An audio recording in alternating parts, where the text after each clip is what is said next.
میرے دوستوں، بزرگوں، دینی بھائیوں، گزشتہ جمعہ میں نے عرض کیا تھا کہ فتنے کی دور کی علامتوں میں پہلی علامت یہ ہوگی کہ لوگ اپنی نمازوں کو غارت کرنا شروع کر دیں گے۔ مسائل جاننے کے باوجود، موقع ہونے کے باوجود بھی نمازوں کو صحیح طریقے پر ادا نہ کرنا شروع کر دیں گے۔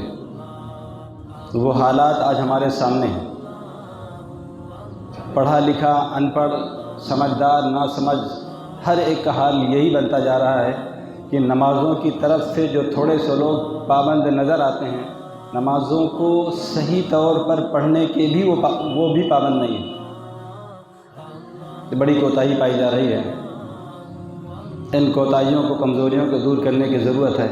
اللہ تبارک و تعالی ہم سب کو اہتمام کے ساتھ سنت کے مطابق نماز پڑھنے کی توفیق عطا فرمائے۔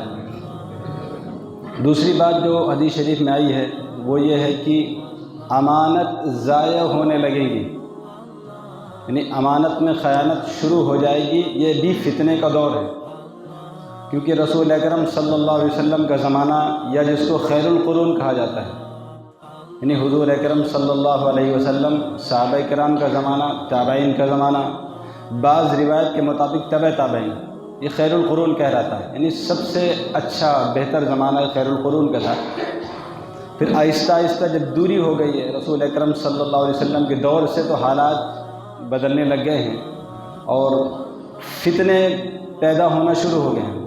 تو ان میں ایک فتنہ یہ بھی ظاہر ہوگا، فتنے کی ایک شکل یہ بھی آئے گی کہ لوگ امانتوں کو ضائع کرنے لگیں گے۔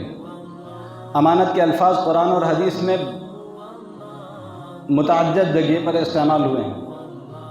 ایک جگہ تو فرمایا اِنَّا عَرَضْنَا الْأَمَانَةَ عَلَى السَّمَاوَاتِ وَالْأَرْضِ،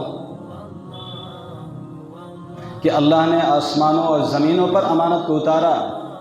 فَأَبَيْنَ أَن يَحْمِلْنَهَا وَأَشْفَقْنَ مِنْهَا وَحَمَلَهَا الْإِنسَانُ، انہوں نے اس کو لینے سے انکار کر دیا اور انسان نے اس کو اٹھا لیا۔ بڑا ہی ناترس ہے، اپنے آپ پر اس نے ترس نہیں کھایا اور اس بار امانت کو اٹھا لیا۔ محدثین فرماتے ہیں، مفسرین، کہ یہاں پر امانت سے مراد اللہ رب العزت نے جو زندگی عطا فرمائی ہے اس کو اللہ کی مرضی کے مطابق استعمال کیا جائے۔ حدیث شریف کے اندر جو امانت کا لفظ آیا ہے، جو میں نے ابھی حدیث تلاوت کی، اس میں ہے رسول اکرم صلی اللہ علیہ وسلم نے فرمایا کہ لا ایمان لمن لا امانت له، جس کے پاس امانت جیسی صفات نہیں ہیں وہ ایمان سے خالی ہے۔ ولا دین لمن لا عہد له، اور جس کے پاس عہد نہیں ہے، کیے ہوئے وعدے کو پورا کرنا نہیں جانتا ہے، تو اس کے پاس دین کا کوئی حصہ نہیں ہے۔ سب سے پہلے غور کریں، حضور اکرم صلی اللہ علیہ وسلم 40 سال مکے میں انہوں نے گزارے ہیں نبوت کے دور سے پہلے۔ 40 سال کے بعد نبوت ملتی ہے، تو اس 40 سال میں جو سب سے نمایاں چیز ظاہر ہوئی ہے، جس کو مکے والوں نے تسلیم کیا تھا متفقہ طور پہ، وہ 2 صفات تھیں جو دور سے ہی نظر آتی تھی، بلکہ انہی 2 صفات سے آپ مشہور بھی ہو گئے تھے۔ وہ ہے ایک صادق اور امین، یعنی آپ صلی اللہ علیہ وسلم کسی حال میں جھوٹ نہیں بول سکتے ہیں۔ دوسری بات، آپ امانت پر 100% پورے ہیں، پکے ہیں۔ امانت میں خیانت کا تصور اور جھوٹ کا تصور نبی کریم صلی اللہ علیہ وسلم کے ذات کے قریب بھی نہیں تھا، اور یہ ممکن بھی نہیں۔ حتیٰ کہ نبی کے جو صحابہ ہیں یا نبی کو جو سچے عاشق ہیں، ان کے یہاں بھی یہ چیزیں دور دور تک نظر نہیں آتی ہیں۔ ایک مومن اور جھوٹا ہو، ایک مومن امانت میں خیانت کر جائے، کہ یہ مومن کی شان ہی نہیں ہے۔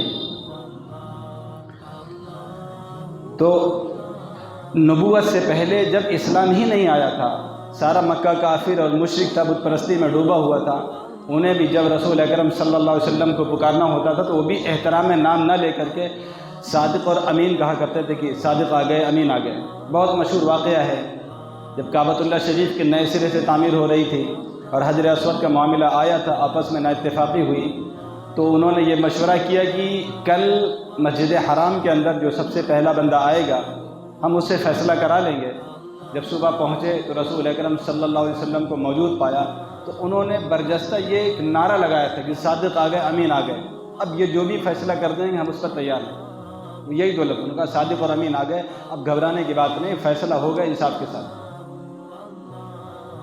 اس سے آپ اندازہ کریں کہ اللہ تبارک و تعالیٰ نے نبوت سے پہلے قوم سے آپ کو امین منوا لیا تھا۔ تو ایک مومن کی جو بہت بڑی جو اعلیٰ درجے کی کوئی صفت ہو سکتی ہے وہ اس کا امانت دار ہونا اور سچا ہونا ہے۔ اور سب سے عجیب خوشخبری کی بات یہ ہے کہ یہی دو عادتیں اللہ تبارک و تعالیٰ ایک مومن تاجر سے چاہتے ہیں کہ تاجر ہو تو وہ سچا بھی ہو، امانت دار بھی ہو۔ التاجر الصدوق الامین مع النبیین والصدیقین والشہداء، کہ جو تاجر، جو بزنس مین، کاروباری آدمی اگر سچائی کے ساتھ اور امانت داری کے ساتھ تجارت کر کے گیا دنیا سے تو اللہ رب العزت نے وعدہ فرمایا کہ اس کا حشر انبیاء کے ساتھ ہوگا۔ صدیقین شہداء یعنی جو نیک لوگوں کا جو اعلیٰ درجے کا جو طبقہ ہے، انبیاء، صدیقین و شہداء کا ان کے ساتھ اس تاجر کا حشر ہوگا۔ یہ ان کے ساتھ میں یا ان کے پیچھے کھڑے ہوں گے۔ تو سچائی اور امانت جو ہے، تو اصل میں امانت کیا ہے؟ ہم لوگوں کے ذہن میں عام طور سے یہ بات نظر آتی ہے یا ہم اس کو سمجھتے ہیں کہ اگر ہم کو کسی نے کوئی رقم دے دی ہے امانت کے طور پر، حفاظت کے طور پر، آپ اس کو رکھ لیں، جب ہم آئیں گے ہمیں ضرورت ہوگی تو ہم واپس لے لیں گے۔